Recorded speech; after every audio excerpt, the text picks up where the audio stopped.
अमरावती जिल्ह्यातील वरुड तालुक्यात काल 18 फेब्रुवारी रोजी सकाळी भीषण अपघाताची घटना घडली आहे। वरुड पोलीस स्टेशन हद्दीतील वरुड राजुरा बाजार रोडवर एसटी बस आणि प्रवासी ऑटो यांच्यात जोरदार धडक झाली।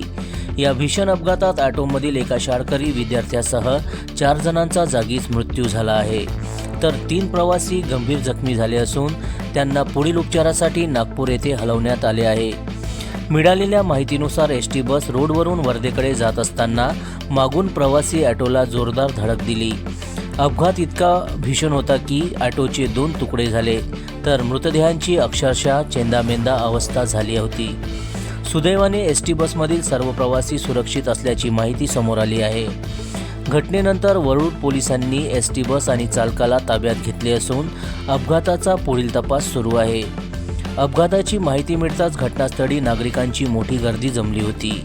या दुर्दैवी घटनेमुळे संपूर्ण वरुड तालुक्यात शोककळा पसरलेली आहे। जनसमर्थन न्यूज, वरुड, जिल्हा अमरावती।